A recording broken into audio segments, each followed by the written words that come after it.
de ce temps-là que Dieu te donne. Parce que ce temps-là ne t'appartient pas. On ne regarde pas le temps qu'il fait. On ne regarde pas ce qui se passe réellement dans ce monde. Les chrétiens dorment. Les chrétiens actuellement ne veulent plus agir.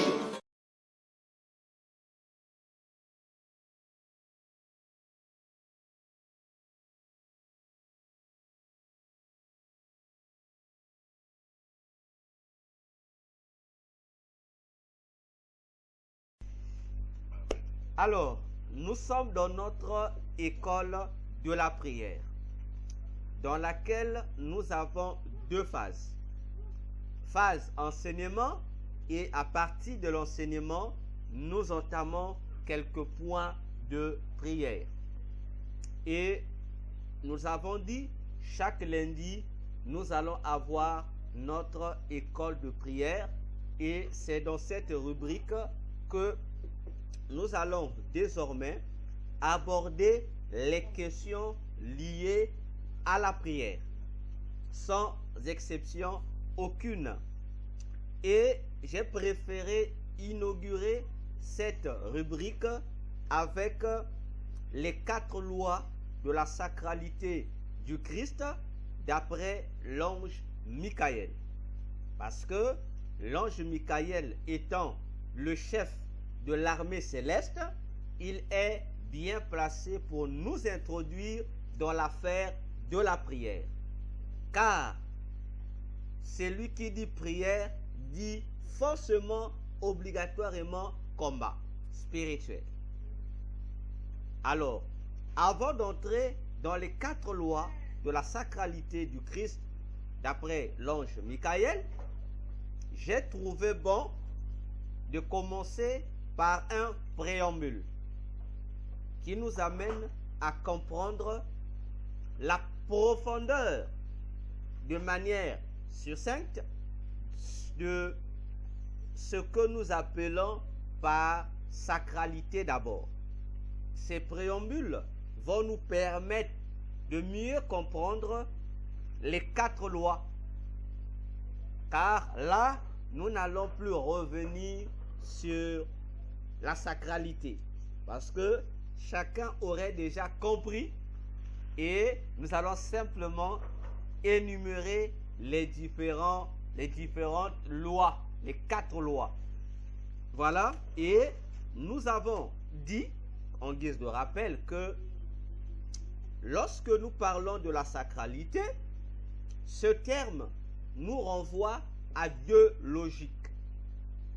La première, la sainteté, qui est l'état d'âme du Seigneur Jésus. Et la deuxième notion, c'est la sainteté sanctifiée, c'est-à-dire la sanctification. Parce que naturellement, on a l'impression que ces 2 mots disent la même chose.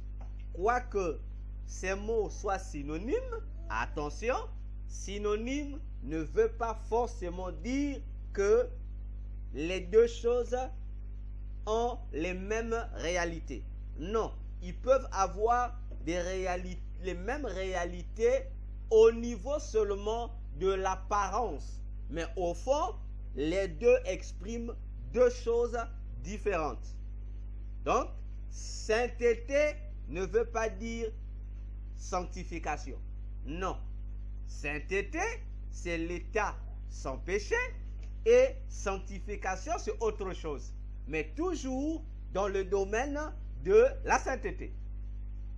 Donc, nous avons déjà vu la sainteté. Nous avons compris que lorsque nous parlons de la sainteté, nous parlons en fait de la perfection.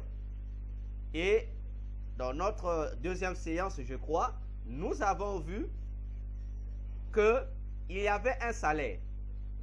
La notion du salaire découle de la compréhension profonde de la perfection. Que la perfection, la sainteté a un objectif. L'objectif, c'est nous amener à être, à être digne de mériter un salaire. Parce que le mot perfection signifiait atteindre un objectif. Et nous avons dit, et nous l'avons vu avec Matthieu 5, verset 48, où Jésus disait que, voyez, bon, dans notre traduction, c'est soyez. Nous avons compris qu'en grec, c'est pas soyez, c'est devenez vous-même parfait, comme votre Père Céleste l'est.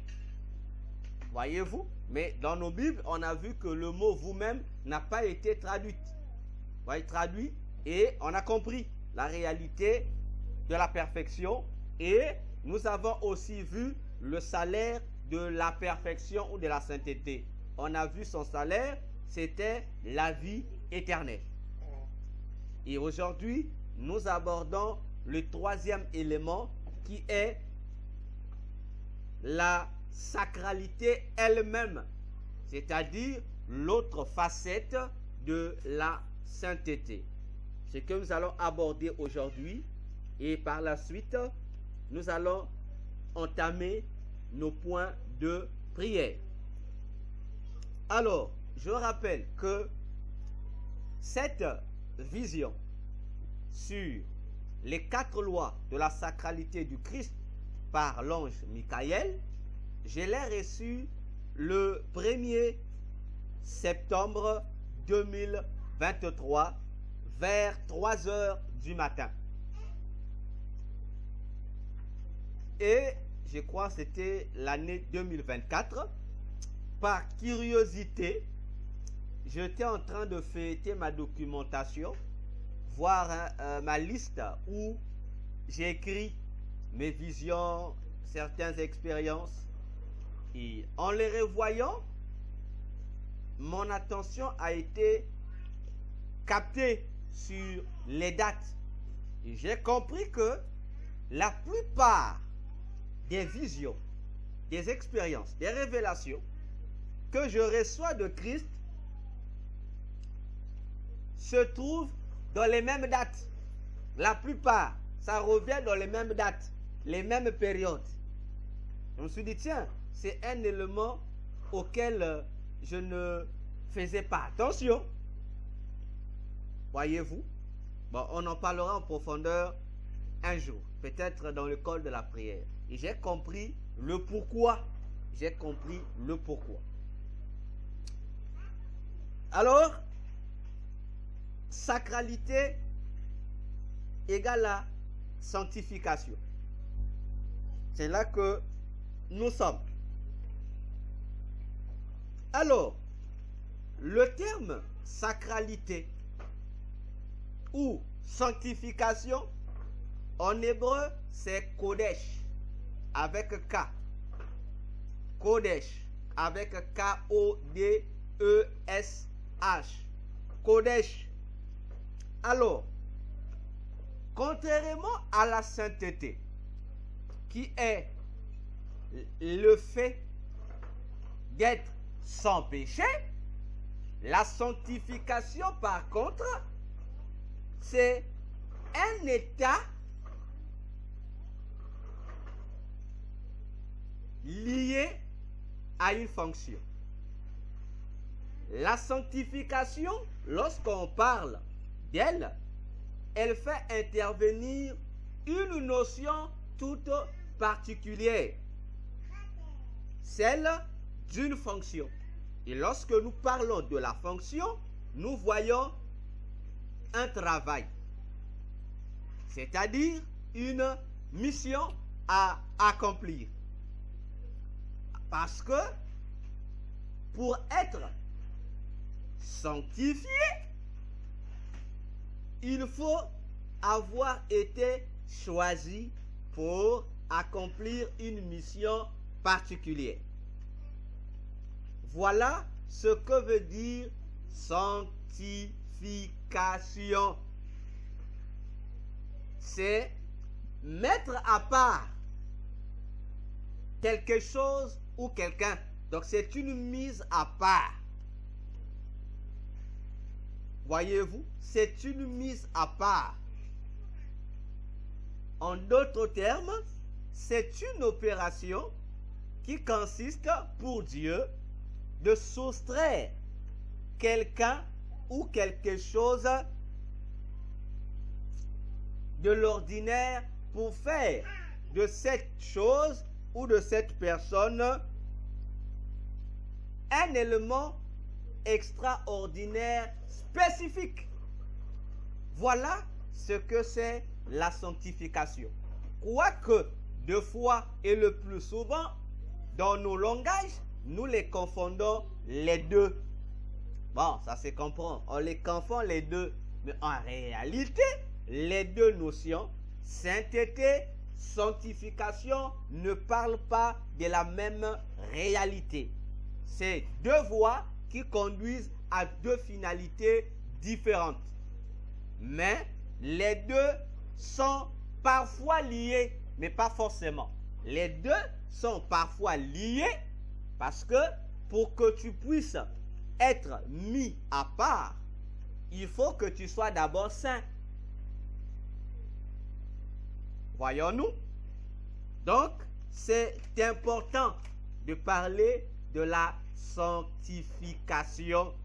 Parce que lorsque dans les églises, dans les milieux chrétiens, on parle de la sanctification, toutes nos notions s'orientent vers la sainteté, alors que cela est faux. Cela est faux. Dieu veut que nous soyons saints, certes, mais il veut aussi que nous soyons sanctifiés. Voilà pourquoi, si nous replaçons les termes à leur place, dans la prière du Notre Père, Jésus dit que ton nom soit sanctifié. Bon, on va dire, bon, on essaie de mettre saint. On dit que ton nom soit saint. Non, le nom de Dieu est déjà saint. Il n'a pas besoin d'être saint. C'est un nom qui est déjà saint. Voyez-vous? Puisque ce nom est saint, il faudrait donc que ce nom soit sanctifié. C'est-à-dire que celui-là qui s'apprête à lui adresser sa prière, sache mettre ce nom-là à part. C'est-à-dire que l'individu réalise, prenne conscience que ce n'est pas auprès de n'importe qui qu'il adresse sa prière. C'est auprès de quelqu'un qui n'est pas un homme. C'est le Créateur. Voyons-nous, il faut se mettre ce nom à part. Parce que ce nom-là, c'est un nom qui se respecte. Ne pas savoir sanctifier ce nom, le mettre à sa place, coûte cher. Ça peut annuler une destinée, ça peut bloquer l'exaucement d'une prière et ça peut aussi empêcher qu'une prière monte devant son trône. C'est sérieux. J'espère que je me fais très bien comprendre. C'est juste des notions en passant parce qu'il y aura toute une étude dans laquelle nous allons approfondir ces choses. Alors, regardons un peu dans l'Ancien Testament comment se faisait la sanctification. Cela, dans l'Ancien Testament, nous allons comprendre que le mot sanctification, beaucoup utilisé dans le Nouveau Testament, avait un nom. Et là, dans l'Ancienne Alliance, sanctification s'appelait consécration. C'est le mot qui est beaucoup utilisé dans l'Ancien Testament pour parler de sanctification. On va constater un fait, que pour qu'une chose soit consacrée ou sanctifiée à l'Éternel, il y avait des procédures à suivre. Quelqu'un pouvait être saint, comme je le disais, mais ne pas être consacré. C'est différent. Saint, tu es saint. Oui, mais tu n'es pas consacré. Voilà pourquoi j'ai trouvé mieux de commencer cette affaire dans l'Ancien Testament pour que nous puissions mieux la comprendre. Disais-je, dans l'Ancien Testament, pour qu'une chose ou une personne soit sanctifiée ou consacrée à l'Éternel, il y avait des procédures à suivre. Et la procédure première, c'était être oint. C'est-à-dire, la personne ou la chose devait être ointe par l'huile sainte, c'est-à-dire l'huile d'onction. Une huile pas comme les autres huiles, quoique fabriquée à base de l'élément de base parmi tant d'autres, mais l'élément de base de la fabrication d'huile juive, c'était l'olive ou l'olivier. Voilà, l'arbre qu'on appelle l'olivier, avec ses olives. À partir des olives, on pouvait fabriquer de l'huile. Voyez-vous? Mais l'huile sainte ou l'huile d'onction était une composition de 5 éléments. Donc, il y avait 4 autres éléments qu'on ajoutait à l'huile d'olive. Voyons-nous? Et c'est ce qui rendait cette huile spéciale et spécifique. De sorte que l'Éternel avait donné un ordre catégorique que personne au milieu d'Israël ne pouvait reproduire la même composition d'huile chez lui. Non, parce que cette huile sainte n'était réservée qu'à être utilisée dans le tabernacle, c'est-à-dire dans la maison de Dieu. Attention. Alors, pour qu'une chose soit consacrée ou mise à part, ou une personne, il fallait que cette chose soit ointe par l'huile d'onction. L'huile sainte. C'était un signe, tant pour les sacrificateurs de Dieu que pour le peuple de Dieu, que la chose ou la personne n'était plus ordinaire, mais la chose ou la personne devenait partenaire de Dieu. Il y a des passages que je vais citer. Je ne vais pas les lire, je vais les citer. Exode 29, verset 1er jusqu'au verset 11, verset 21 jusqu'au verset 22 et le verset 29. Donc, Exode 29, du verset 1er, bon, vous pouvez prendre jusqu'au verset 29 si vous voulez. Exode 30, verset 26. Exode 40, verset 9 à 16. Nombre 3, verset 1 jusqu'à là où ça vous plaira de vous arrêter. Nombre 4, verset 16. Exode 30, verset 22. Exode 35, verset 15. Exode 37, verset 29. Voilà quelques versets, il y en a encore, je vais les donner, qui nous expliquent la réalité de l'huile sainte ou l'huile d'onction. Exode 30, verset 26.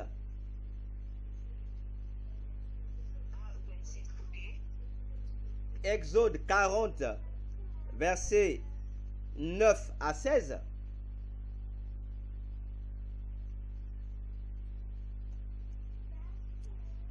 Nombre 3, tous les chapitres, si vous voulez. Nombre 3, tous les chapitres. Nombre 4, verset 16. Exode 30, verset 22.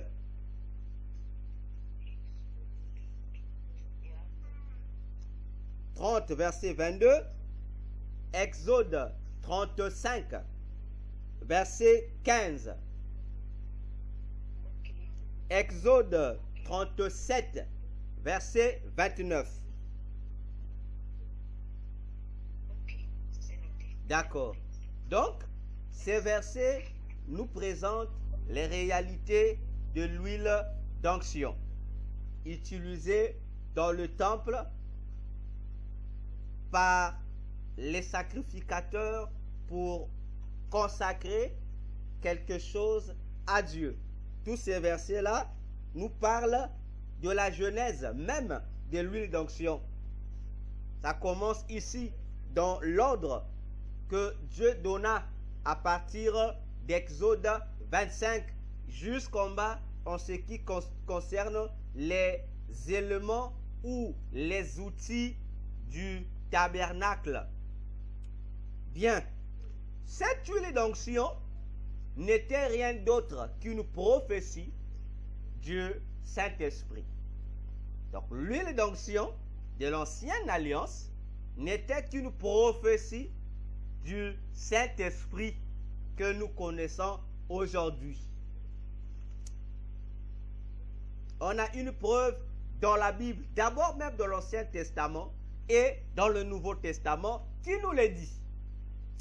Si vous prenez 1 Samuel 16, versets 12 à 13, vous allez comprendre là cette affaire dedans. On nous parle de l'onction de David. On dit, le Saint-Esprit a commencé à utiliser David. Ce n'est qu'après avoir été oint. On voit déjà, depuis l'Ancien Testament, que les gens qui étaient oints par l'huile d'onction étaient mis à part par Dieu pour être utilisés de manière spécifique par le même Dieu. Et le Saint-Esprit descendait sur ces personnes-là. On comprend la différence avec la sainteté. Le peuple de l'Ancien Testament était saint. Ils obéissaient aux lois pour se conserver purs devant l'Éternel. Mais tout le monde n'était pas consacré. Donc il n'y avait que des gens spécifiques, particuliers, qui bénéficiaient de cette élection ou ce choix de l'Éternel. Alors, lorsque nous arrivons au Nouveau Testament, je crois ici on peut commencer à lire la Bible. Je prends notre ex-frère Louis Séguin. On va prendre 1 Jean, chapitre 2, du verset 18 jusqu'au verset 20. 1 Jean, chapitre 2, du verset 18 jusqu'au verset 20. Il est dit, lisons la parole de Jésus, « Petit enfant, c'est la dernière heure. Et comme vous avez appris qu'un antéchrist vient, il y a maintenant plusieurs antéchrists. Par là, nous connaissons que c'est la dernière heure. Ils sont sortis du milieu de nous, mais ils n'étaient pas des nôtres, car s'ils eussent été des nôtres, ils seraient demeurés avec nous. Mais cela est arrivé afin qu'il fût manifeste que tous ne sont pas des nôtres. verset 20. Pour vous, vous avez reçu l'onction de la part de celui qui est saint, et vous avez tous de la connaissance.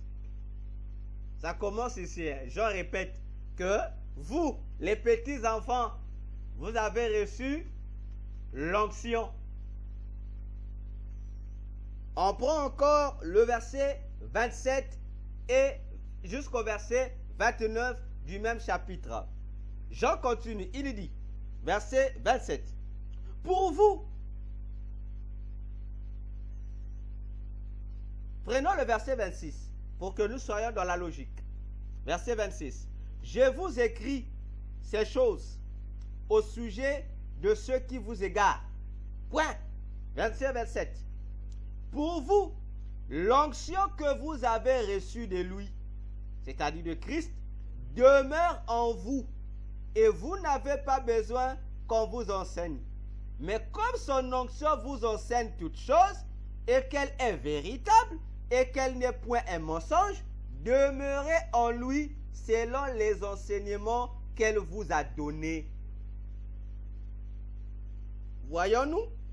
Alors, ici, l'apôtre Jean nous présente la réalité de l'huile d'onction, que c'est le Saint-Esprit. Parce que vous allez constater que les détails qu'il a donnés ici, à la fin, ça revient au niveau, à l'élément onction. Donc, je disais, l'onction de l'Ancien Testament, l'huile sainte, sa réalité, c'est le Saint-Esprit, car lorsqu'on étudie les paroles de l'apôtre Jean ici, la fin de l'onction se résume à la connaissance et à toute la connaissance. Et cela nous rappelle bien une phrase de Jésus dans Jean 16, verset 13, où il dira que lorsque l'Esprit de vérité viendra, il vous conduira dans toute la vérité. Voyons-nous?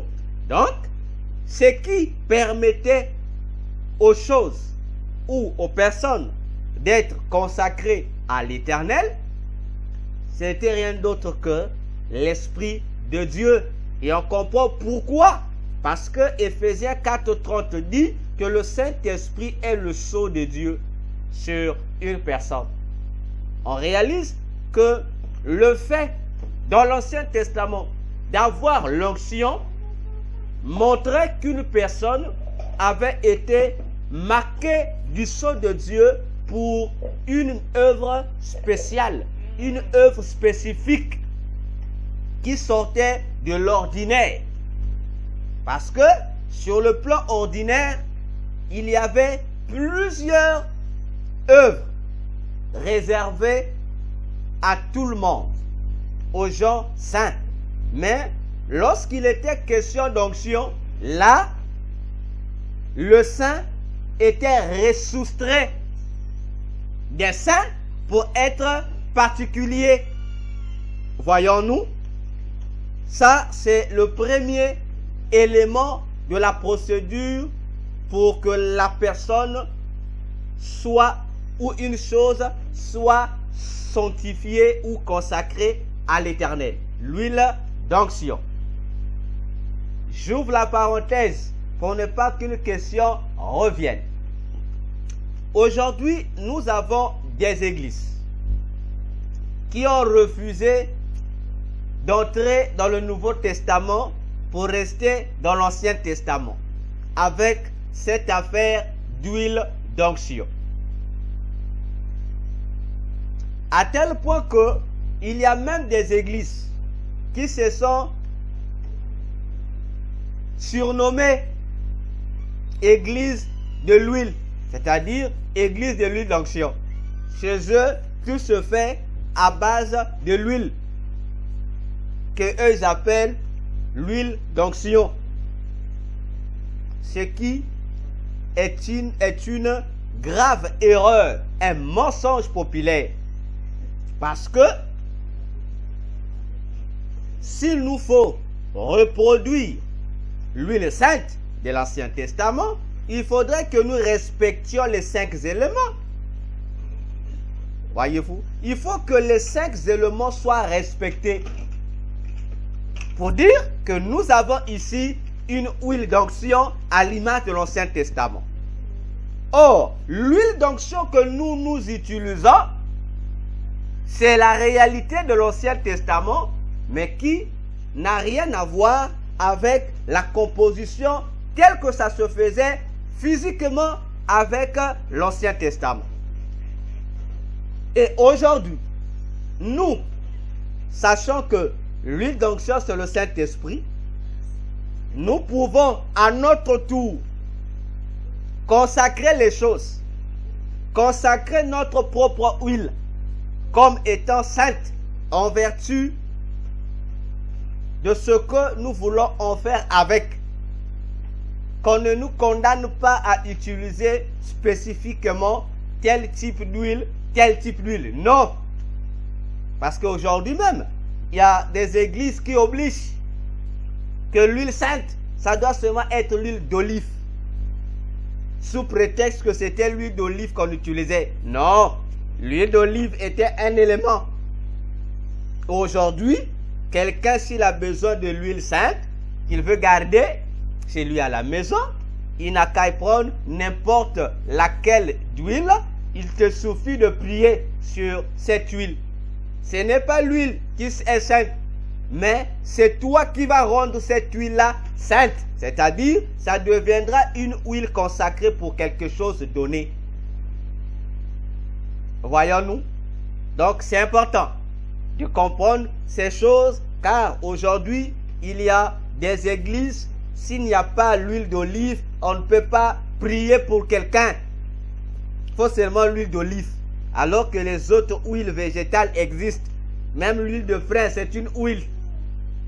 Voyez-vous? Donc, l'état de sainteté de l'huile ne dépend pas de l'huile, ça dépend de la personne qui la consacre. Voyez-vous? Il n'y a pas seulement l'huile. Tu peux consacrer ton eau. Tu peux consacrer ton eau. Possible. Cependant, toute consécration vrai, se fait au nom de Jésus. L'huile ne remplace pas Jésus. L'eau consacrée ne remplace pas Jésus. L'eau est consacrée pour jouer un rôle prédéterminé. Attention. Attention. Voilà pourquoi, si on pose la question à tous les hommes de Dieu qui, lors des consécrations, consacrent les gens à partir de l'huile, on pose, vous le faites à base de quels critères bibliques? Voyez, parce que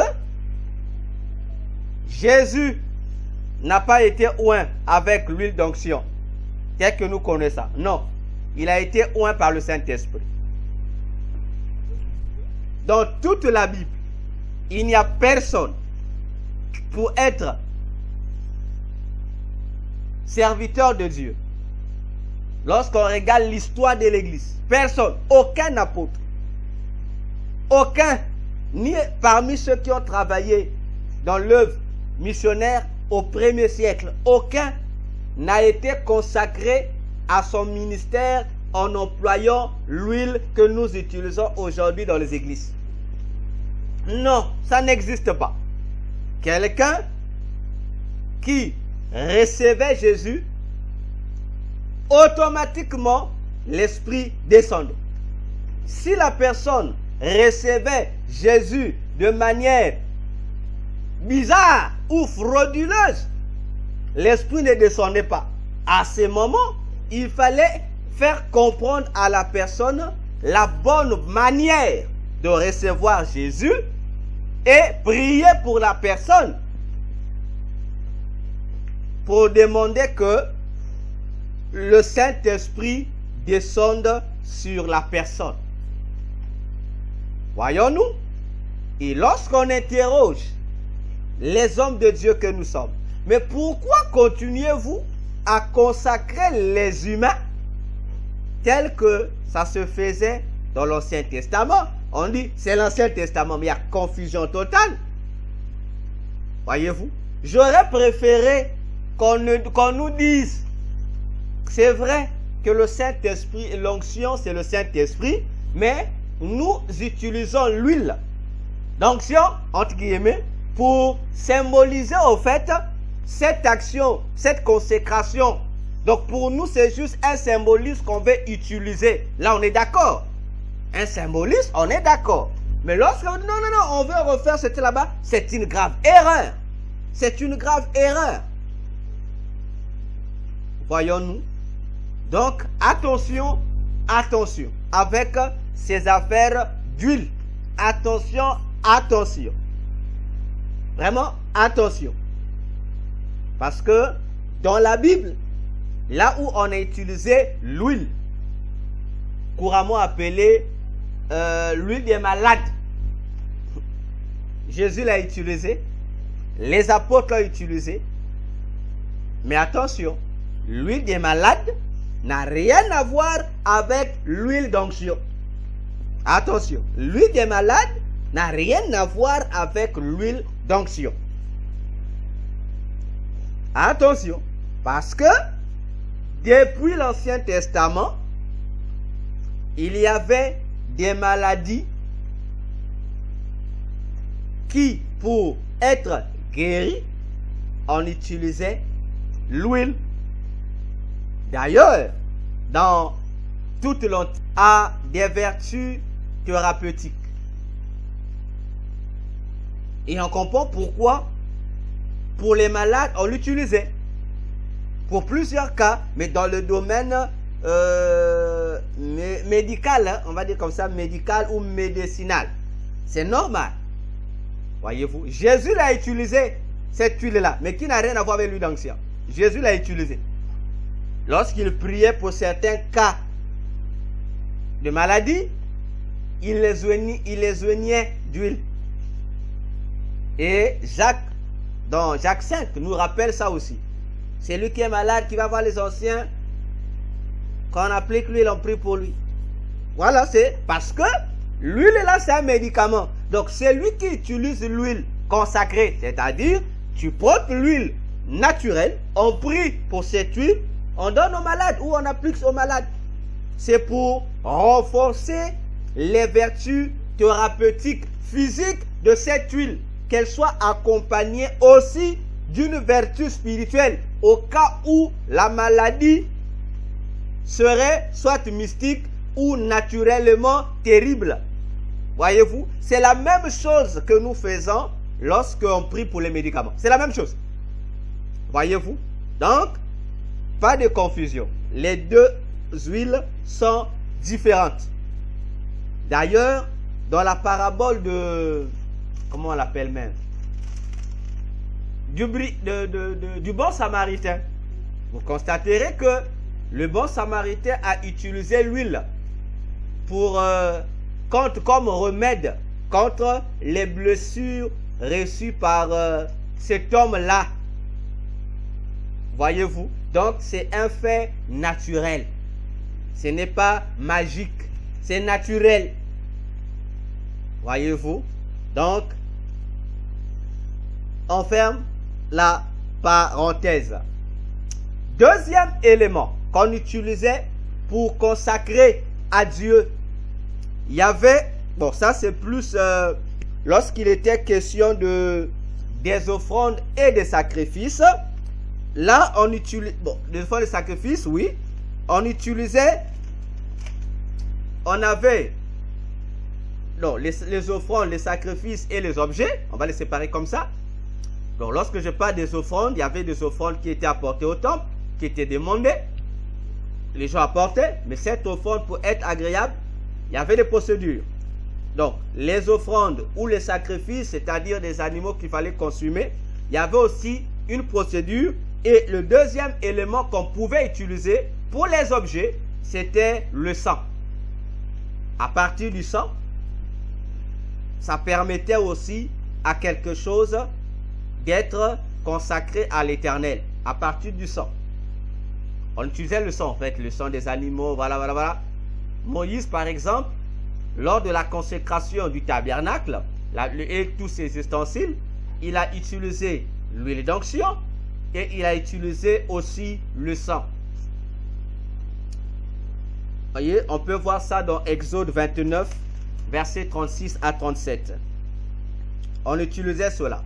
Il y avait aussi, en dehors du sang et de l'huile d'onction, on avait aussi les éléments comme l'eau, qu'on appelait dans la Bible, dans le Saint-Testament, l'eau pour la purification, c'est-à-dire les ablutions. Donc là, on rentre dans des rituels. Ça permettait aussi à une personne d'être vouée à l'Éternel. On pouvait aussi utiliser pour les offrandes. Les offrandes, comment je peux appeler ça? Les offrandes, si je dis en nature, en espèce. L'ancien toxique, en nature, en espèce. La nature, c'est l'élément palpable, non? C'est-à-dire les viandes ou les... Voilà. Donc, en nature, on utilisait le sel ou on utilisait l'encens. Voyez-vous? Donc, ça s'utilisait et ça faisait partie de la procédure utilisée pour que la chose soit consacrée à l'Éternel ou pour qu'une personne soit consacrée. Donc, lorsqu'il était question d'une personne, on se servait soit de l'onction ou soit du sang. Mais l'onction était pour l'investissement de la personne ou de la chose dans une fonction bien déterminée. Le sel, l'encens permettait, et le sang permettait l'agrément d'une chose ou d'une personne par Dieu. Voyez-vous? Donc, ce sont les différentes procédures utilisées. Nous pouvons voir dans Exode 19, du 1er jusqu'au... Non, on peut couper, hein? Bon, du 1er jusqu'au 14e verset. Exode 16, verset 4. Voyez-vous? Et en dehors de ces éléments, il y avait aussi une quatrième procédure. L'imposition des mains faisait aussi partie des procédures pour la consécration d'une personne à Dieu. L'imposition des mains. On a Nombre 27, versets 18 à 23. On a 1 Timothée 4, verset 14. Et on a Nombre 8, verset 10. L'imposition des mains. L'ancien toxique. Bon, je ne sais pas, tu as déjà lu dans la Bible un seul verset où tu as vu, on a oint Josué, l'huile d'onction. Mais il a été consacré. Hein? Mais comment il a été consacré? On n'a pas utilisé l'huile d'onction à Josué, mais il a été consacré par l'imposition des mains. Parce que Dieu avait demandé à Moïse de lui imposer les mains pour qu'il lui succède par la demande de Moïse, parce que c'est Moïse qui proposa Josué à l'Éternel. Donc Josué a été consacré au ministère dans l'Ancien Testament par l'imposition des mains. Mais lui-même, Moïse, il a été consacré à l'œuvre de Dieu, il n'a jamais été oint, ni lavé, ni purifié, donc il n'a pas suivi ces procédures. Donc il a été oint directement par l'appel qui lui a été donné. Il a répondu à l'appel et voilà, il a été enrôlé dans l'œuvre de Dieu. Vous avez aussi le prophète Amos.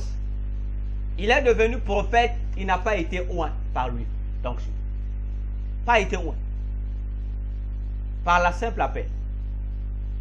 Amos était un cultivateur de sycomore. Un bon jour, il entend la voix de Dieu qui lui dit: Amos, va prophétiser là-bas, tu deviens prophète. Il est parti. Voilà comment Amos est devenu prophète. Voilà. Voyez. Donc, il y a des procédures que Dieu utilise. Il t'appelle, il va te donner l'esprit, mais tu n'es pas oint. Mais attention, les procédures utilisées ici avaient un lieu spécifique. Le temple de Dieu. Donc, lorsqu'il était question de te consacrer à partir du temple, on passait par ces différentes procédures. Comme on voit, la plupart des prophètes ne faisaient pas partie du sacerdoce. Il y a moins. Ésaïe au moins faisait partie du sacerdoce. Ézéchiel faisait partie du sacerdoce. Mais les autres non. Parce que la plupart de ceux qui étaient de la race royale étaient déjà considérés d'office comme des auxiliaires du sacerdoce.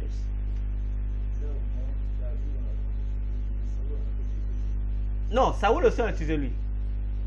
Mais à la différence, chez David, parce que lorsqu'on consacrait à partir de l'huile d'onction, on utilisait la corne de bélier. C'est-à-dire c'est une corne à l'intérieur de laquelle on mettait l'huile d'onction. Mais chez Saoul, on a utilisé une fiole.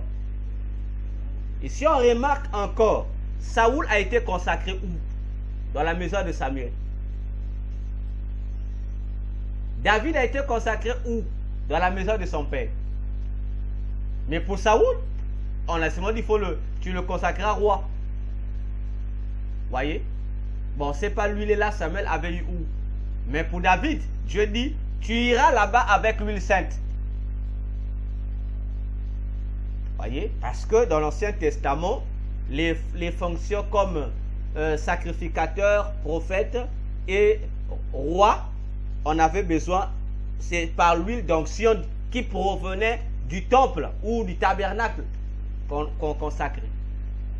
Voyez-vous?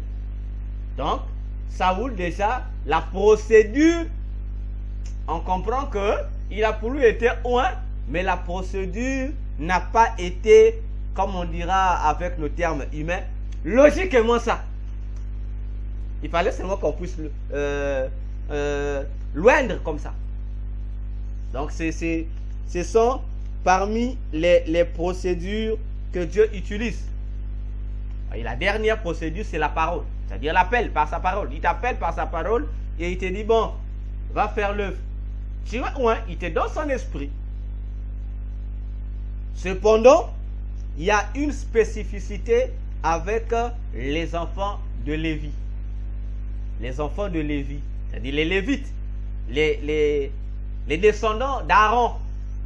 On va dire comme ça. Donc les descendants d'Aaron qui sont les chefs des autres Lévites. Eux, l'ordre était, il fallait spécialement qu'ils soient consacrés dans le temple à partir de l'huile d'onction. Et les autres rituels, le sang et autres accompagnés. Donc pour eux, c'était spécifique parce que Dieu leur avait consacré pour son œuvre spécifiquement. Voyez-vous? On se dit, mais Dieu est bizarre. Pourtant, on va y arriver. Dans l'ordre, le jour où Dieu fait descendre la parole, dans Exode 19, Dieu a dit que toute l'assemblée d'Israël devait être un royaume de sacrificateurs. Curieusement, dans la faisabilité, au lieu de toutes les tribus, Dieu va prendre seulement la tribu de Lévi. On comprend déjà ici qu'il y a quelque chose qui cloche. Quelque chose qui est fait que Dieu ne prenne pas toutes les tribus. Il y a quelque chose sûrement qui a eu lieu. Bien. Donc, voilà les procédures utilisées pour que quelqu'un ou quelque chose soit consacré à Dieu. Toutefois, deuxième parenthèse, dans l'Ancien Testament, on consacrait les gens et les choses. Je crois que c'est ici que nous allons nous arrêter pour prier. Voilà, de cette deuxième parenthèse. On consacrait les choses et les hommes, c'est-à-dire les choses et les humains. On les consacrait les deux à l'Éternel. Mais il faut que le chrétien que nous sommes puisse comprendre que les choses qu'on consacrait étaient aussi des humains. Voilà. Donc les choses, les objets qu'on consacrait à l'Éternel étaient aussi des humains par rapport aux humains. Donc, en réalité, pendant que nous, on voyait, bon, non, pas nous, les sacrificateurs, les Lévites voyaient des objets consacrés à Dieu, nous, on voit des humains consacrés à Dieu. Voyez-vous? Et c'est l'apôtre Paul qui va expliquer ce mystère à Timothée. Il va lui faire comprendre que, il dit, dans la maison de Dieu, nous avons des vases. Et lui, il appelle des vases d'honneur les serviteurs dignes. Et déjà, ça nous interpelle. Et Paul identifie les vases, ces vases-là, aux humains. Et les vases d'honneur, il dit, ce sont les serviteurs de Dieu. Mais on dit, mais Paul, mais les humains, il nous montre, il s'explique. Dieu prenait les objets et les humains pour nous montrer déjà que dans la suite des temps, au futur, comme j'ai l'habitude de le dire, ce qui se fait ici se révélera à l'œil nu. Les objets qu'on consacre, c'est un objet. Et les humains, entre les deux, l'ancien toxique, le vrai outil, c'est lequel? C'est l'humain. Entre l'objet et l'humain qu'on consacre à Dieu. Le vrai outil pour Dieu, c'est... Vas-y, vas-y. C'est un problème contextuel, ça dépend. Vas-y, explique-toi. Avance, on ne te coupe pas là. Bien expliquer. Vous les anciens, c'est votre boulot. Expliquez les mystères. Oui. C'est un problème contextuel. Voilà. Pourquoi? Explique. Parce que logiquement, entre les objets et les Lévites, les plus importants étaient les Lévites. En termes d'humains, en termes de serviteurs. Parce qu'un objet ne peut pas se lever de lui-même pour servir l'Éternel. Par contre, un humain, oui.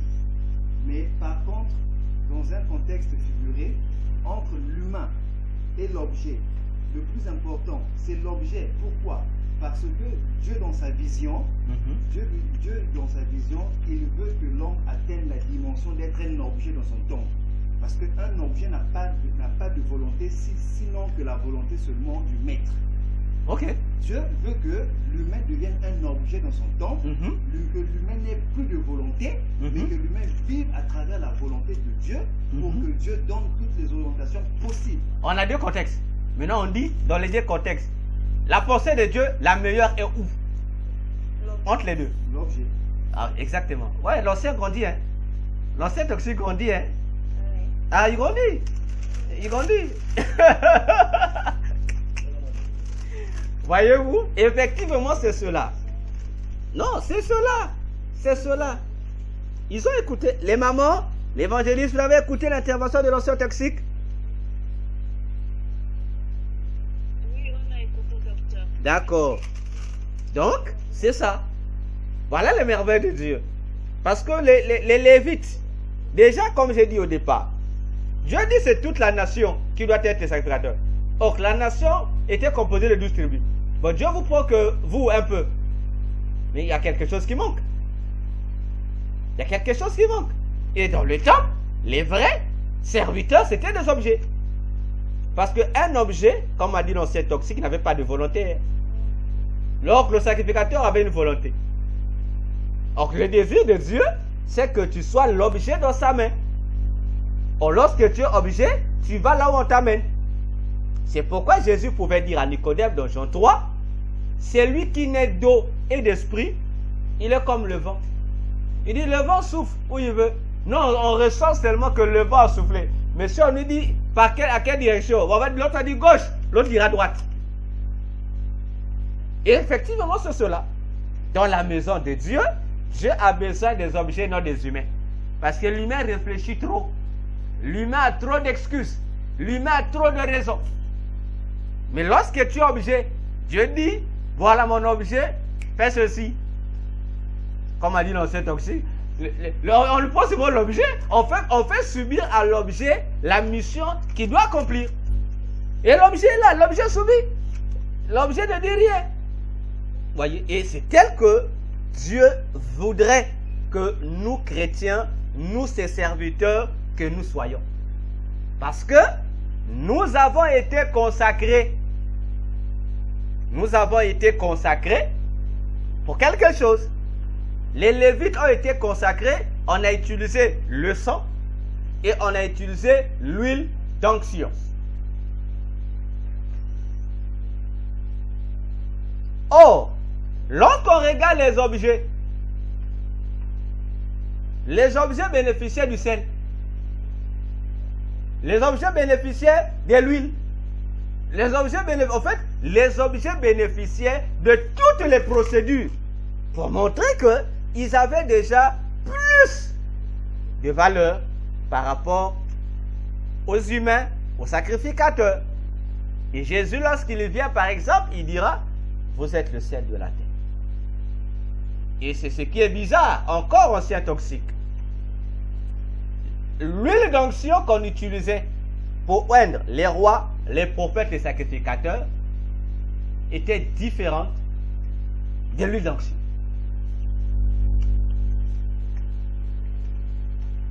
Je répète, l'huile d'onction qu'on utilisait sur tout le monde était différente de l'huile d'onction.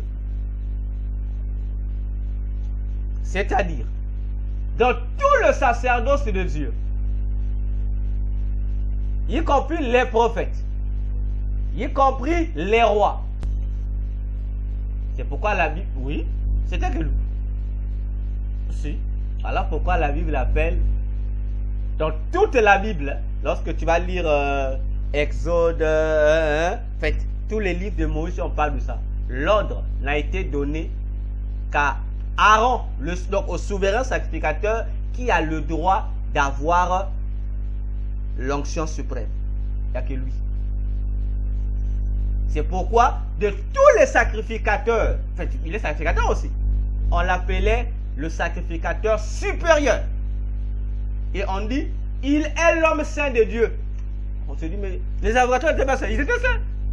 Mais lui, on l'appelait l'homme supérieur dans toute la Bible. Il n'y a que lui qu'on appelait l'homme saint. L'homme saint de Dieu. On dit, mais Dieu, comment Dieu peut utiliser cette personne? Il n'y a que lui. Par rapport à l'onction suprême qu'il avait. Et dans les livres de Moïse, c'est bien expliqué même. On dit l'homme là qui a l'onction. Donc lorsqu'on dit l'homme qui a l'onction, on ne voyait pas les sacrificateurs, on voyait les sacrificateurs. On dit, mais pourquoi l'onction se résumait chez lui? Et c'est lui qu'on appelle l'homme saint de Dieu. Le seul qu'on appelle l'homme saint de Dieu. Mais tout le monde est saint. Mais lui, on lui dit, donc, on s'imagine, tout le monde, tous nous sommes saints. Mais si on prend le titre de la sainteté, on attribue ça à une seule personne. Ça veut dire que la personne a été, bon, aujourd'hui on va dire quoi? Super extra saint. Il n'y a que lui. Le seul sacrificateur. C'est pourquoi il n'y a que lui qui avait droit aux vêtements sacerdotaux royaux. Il n'y a que lui. Tous les autres sacrificateurs avaient les habits du sacerdoce. Mais lui, il avait 8 habits. Les autres, les sacrificateurs, avaient 4 pour le service. Mais lui, il en avait 8. Il avait les 4 que les autres avaient et les 4 autres vêtements spéciaux de la royauté.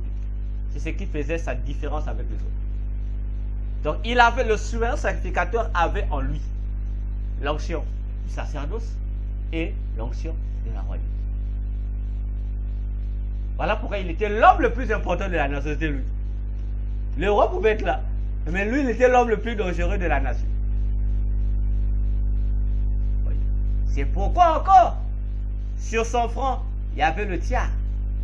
Et sur le tiare, on avait écrit sainteté à l'éternel. Il n'y avait que lui qui avait ça. C'est terrible quand même, hein. Le seul sacrificateur, il n'y avait que lui. Voyez-vous, pour montrer que lui, il est le, voilà qu'on dit, il est souverain sacrificateur. Ce mot sonne fort, hein. Souverain sacrificateur. L'homme saint. Non, l'homme saint, non, pas saint. L'homme très saint. Ça, c'est petit. L'homme très saint. Il n'y avait que lui. Parce que il avait une charge plus particulière par rapport aux autres consacrés. Voilà. À moins que je vous remets la parole, à moins qu'il y ait